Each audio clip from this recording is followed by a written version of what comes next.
Foi dado até um giz pro Marco Aurélio. Falou, vai anotando então na mata,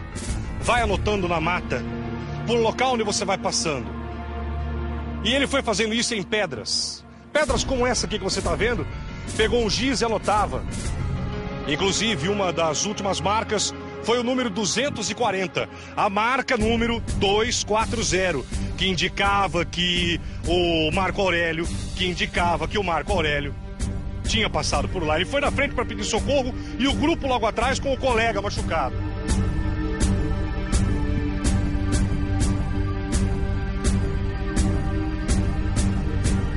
Marco Aurélio nunca mais foi visto.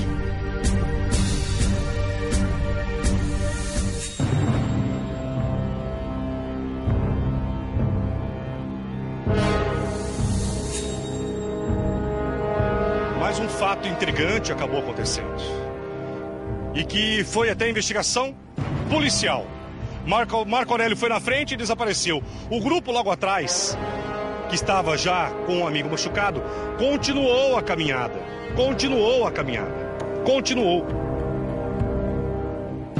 Chegando até o local, viram lá o sinal do Marco Aurélio, que ele deixou o número 240. Só que resolveram, porque tinha uma pedra no meio do caminho, e o rapaz que estava machucado não podia passar por aquele caminho. Resolveram desviar. Ele falou, nós vamos encontrar o Marco Aurélio logo à frente. Chegaram no local do acampamento. Chegando no local do acampamento, o Marco Aurélio não estava. E uma coisa que ainda levantou suspeitas. No acampamento, aonde eles dormiam, na barraca, a barraca estava remexida. É isso? A barraca estava remexida. Nada foi levado. Não teve furto, mas só chegaram lá, pera um pouquinho, ó. A barraca aqui do Marco Aurélio tá remexida. E o garoto nunca mais foi visto. Nunca mais. As autoridades daquele piquete foram avisadas do desaparecimento de um adolescente escoteiro de 15 anos sumido na mata. Rapidamente, o grupo de escoteiros que coordenava toda essa viagem, esse passeio trágico, mobilizou autoridades civis, militares aqui de piquete. Começava a busca incessante. A cidade parou. Teve até um posto de gasolina que foi montado aqui, que serviu para a família. A família logo veio. A mãe perguntando, onde está meu filho? Pai, aonde está meu filho? A notícia logo chegou na cidade de São Paulo. Marco Aurélio teria se perdido na mata? Teria se machucado? Rapidamente, cartazes como esse daqui. Inclusive, esse cartaz é o xerox, mas do cartaz original. Procura-se Marco Aurélio, o escoteiro desaparecido.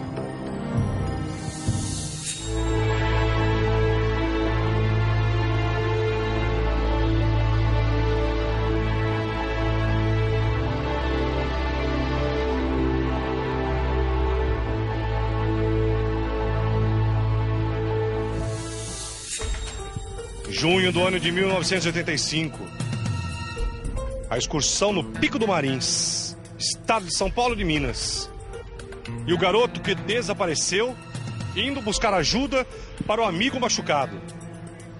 Vocês observam, até pela feição do Marco Aurélio, que era uma criança muito ativa, um jovem muito esperto, não era uma criança boba, ativo na escola, era ele que participava, era ele que coordenava. Como que pode um garoto que falou, não, eu vou na frente pedir ajuda e chama alguém, porque o nosso amigo está com o joelho machucado? Não, ele se prontificou, eu vou na frente.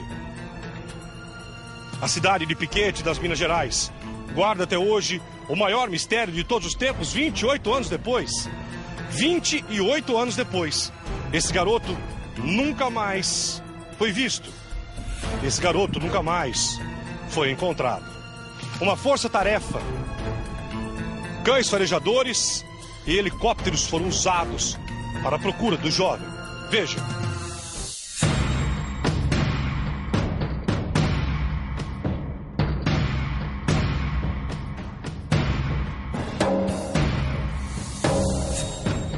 E um fato inusitado marca toda essa história. Horas depois do desaparecimento, horas depois, e o que nós vamos falar agora aqui é muito forte, e o próprio pai disse também em relato a um autor de um livro. Este é o livro que conta a história do desaparecimento deste garoto. Rodrigo Nunes.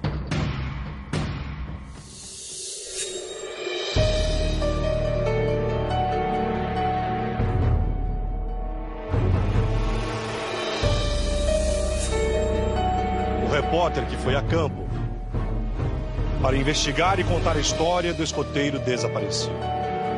Nesse livro, Operação Marins, que está logo ali, nós vamos na mata daqui a pouco. O relato surpreendente que horas depois do desaparecimento do garoto, que se separou do grupo de escoteiros, repito, porque ele viu o amigo machucado.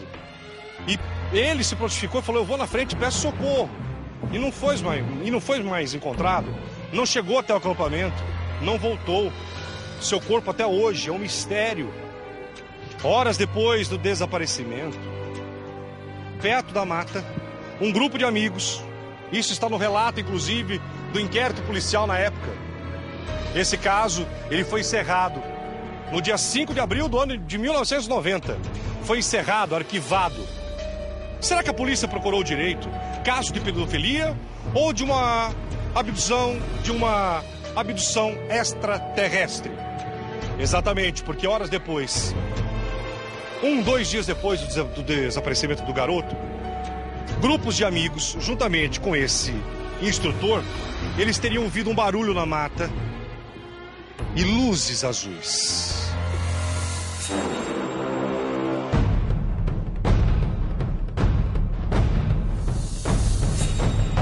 Exatamente, luzes azuis teriam piscado de dentro da mata com um apito.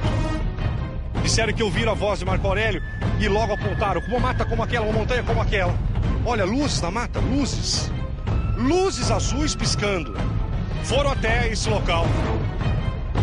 Usaram os próprios apitos para chamar Marco Aurélio, Marco Aurélio, Marco Aurélio.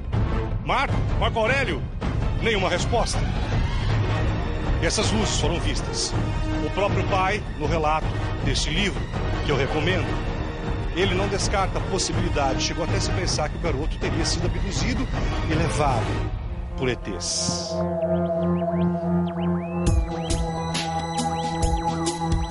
Um número como esse que vocês estão vendo. 240. Foi a última pista viva do garoto. Tá vendo aí? 240. O Marco Aurélio escreveu isso aí porque o instrutor falou, vai na frente então e vai marcando com giz onde você passa. E a última pedra estava lá 240. Então o garoto passou, ele fez esse trajeto. Só que ou pegaram ele antes de chegar no acampamento, ou depois do acampamento, esse menino foi pego, sequestrado e morto. Só se sabe que 28 anos depois, Marco Aurélio nunca foi encontrado e nem seu corpo. A polícia abriu inquérito, Juan foi um dos principais suspeitos. Poderia ter praticado abuso sexual e ter matado o garoto. Ele sempre negou, nada foi comprovado. Hoje ele vive em um outro estado aqui no Brasil, não mais nas Minas Gerais.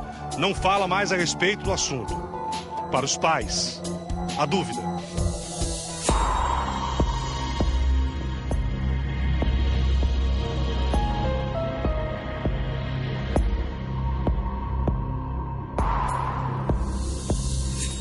O último sinal. Rodrigo Nunes, o autor do livro, que começou a investigar o caso. Rodrigo, por que você resolveu começar a investigar o caso Marco Aurélio? Eu trabalhava como guia para os Marins e fazia faculdade de jornalismo na época. Levando muitos turistas para lá, eu sempre era questionado pelos turistas, Geraldo, inclusive sobre a lenda do escoteiro Marco Aurélio. Algumas pessoas atribuíam o caso à lenda. Esse garoto existiu mesmo? Esse garoto ocorreu esse fato? Como eu não tinha respostas para essas indagações, eu resolvi, cursando a faculdade de jornalismo, que esse seria o meu TCC, o meu trabalho de conclusão de curso da faculdade. Foi onde então eu comecei a a investigar a história e a procurar os detalhes e as minúcias dessa história, buscando respostas depois de 20 anos, porque quando eu pedi o desarquivamento do processo, como você bem disse, o processo foi arquivado em 1990, eu pedi o desarquivamento no ano de 2005, 15 anos depois. Portanto, 15 anos de arquivamento, eu pedi, fiz contato com a família, que foi muito solícita, colocou o material à disposição, entrevistei mais de 60 pessoas durante 3, 4 anos de investigação e rodei também o Brasil atrás de pessoas envolvidas nessa história, que inclusive os garotos que estavam com o Marco Aurélio são vivos, as personagens desta história são vivas, estão aí até hoje, né? E um fato, uma das maiores, se não a maior operação nos últimos 28 anos no Brasil, a procura de um garoto. Que nunca mais foi encontrado. Que nunca mais. Nenhum vestígio dele morto, nenhum sinal dele vivo. A família o procura, a família tem esperanças... Até hoje. A família tem esperanças de Vem encontrar... comigo, vamos andando aqui. Existem 3 situações. Estamos em piquete para contar uma das mais intrigantes e misteriosas histórias desse país. O caso do escoteiro Marco Aurélio. Esse menino que hoje, se estiver vivo, 43 ou 45? 43. 43 anos, se Marco Aurélio estiver vivo. E com a força da Record e do Balanço Geral de São Paulo, nós vamos encontrá-lo. Um dos casos que mobilizou inclusive a imprensa nacional. Atrás de mim, Chico, por favor. Daqui a pouco nós vamos para lá. Lá atrás, a Serra do Marins. Sim, a Serra da Mantiqueira, onde está o Pico dos Marins, que inclusive é a montanha mais alta do estado de São Paulo. Tem altitude? 2.422 metros de altitude. Não era muito alto para crianças daquela idade subirem, não? Como guia, eu posso responder isso. Eu levo turistas para lá de diversas faixas etárias. E não vejo dificuldade, Geraldo, porque não tem lá ângulo de 90 graus para se ter que usar...